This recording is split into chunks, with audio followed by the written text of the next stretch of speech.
Hello everyone. As I stated in my previous video, today's video is going to be about personal relationships. And I'm going to start with romantic relationships.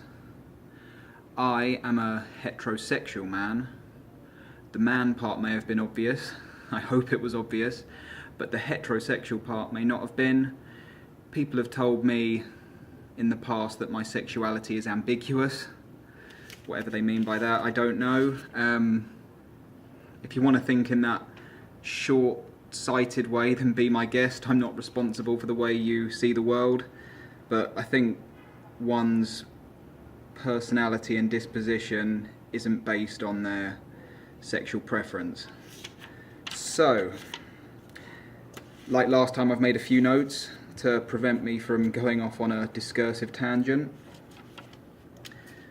So yeah, the first thing I should say is it's almost impossible to suppress or resist the urge to pursue someone who you have a strong desire for, someone who you are drawn to.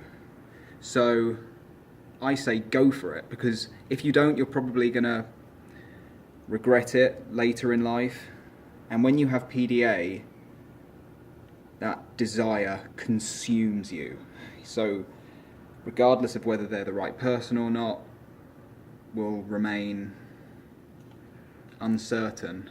First thing you've got to do is just launch yourself into the moment, because I think there's always lessons to be learned where a strong inclination resides.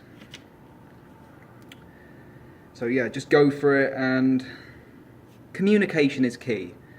That's probably a no-brainer, but it is paramount when you have PDA, because it's good to talk regularly with your partner and review maybe the week. Did everything go smoothly? Is there anything we can do together to improve a certain aspect of our relationship? And when something does go wrong, which it will, talk about what happened. I always have sorry ceremonies.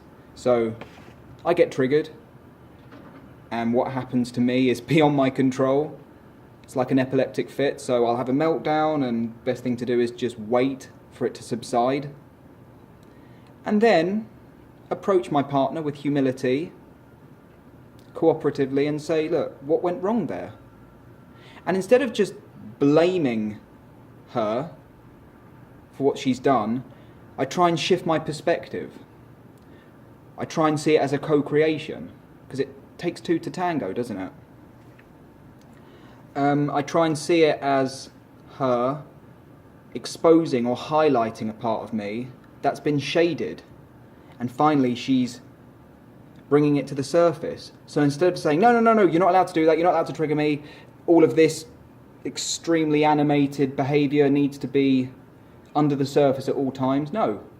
Okay, that's part of me that I didn't know existed, so thank you for shedding light on that part of me. Always try and see the good sides. So yeah, have a sorry ceremony, because I'll always apologise for my behaviour, because, when we get triggered, we have it in us to hurt people. We have it in us to say mean things that we invariably later regret, if you're self-aware. And it's just useful to have that humility. Let me have a look. What else have we got here? So yeah, and also, if you have PDA, do your utmost to ensure you avoid or prevent meltdowns and fights.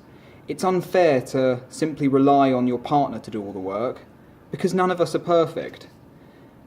And she/he will trigger you occasionally, no matter how much preventive work they do. And as we all know, once control is lost, hell is unleashed. So, keep track of how you're treating people and what you're doing. How is your behaviour impacting those around you? Do you not like being told to wash the dishes? If the only way to get you to wash the dishes is by taking initiative yourself and doing it before you're asked, then so be it. Just be aware and in touch with what sets you off and how you can help, because relationships are a team effort. Be aware of what your role is in the relationship. I, for example, love making the bed. That's my thing, and that's me contributing. So, find what you can do. If you can cook, cook. If you like cooking as a team, cook as a team. Or if cooking as a team is likely to trigger you, then avoid it. So be aware of what works and what doesn't work. So yeah, always monitor the relationship. What is working, what doesn't work? Is it fluid or is it forced?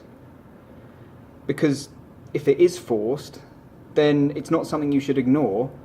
If things don't flow organically, then it's something that needs to be brought up. These issues need to be addressed and nipped in the bud before they burgeon into something really toxic and destructive.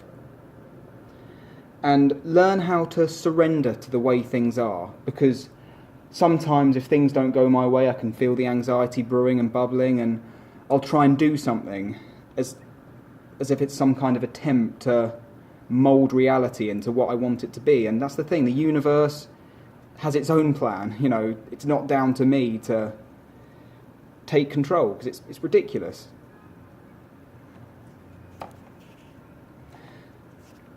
So,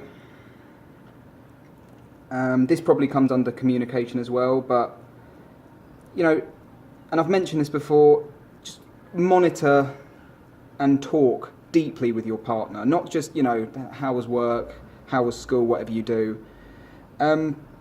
Make sure each other's needs are being met, and what can you do to ensure that they are? And maybe, do you need some time apart? We often feel that we become a unit with our partner, and we forget that we're individuals. It's always important to retain that sense of individuality, because it can be instrumental to having a stable relationship. Because, it's important for me to focus on what I'm good at and what I'm passionate about, what makes me happy, because then, should I ever need to separate from my partner, be it temporarily or permanently, I know that I have something in my life that gives me purpose. And lastly, all of what I've mentioned only applies if you learn self-awareness. You've just got to do it, I'm afraid. And that's something that PDA people, children, adults, struggle with. I know I struggled with it. I had to teach myself to say sorry. I had to teach myself to be grateful. I had to teach myself to do loads of things. Common virtues, that help you in life if you want to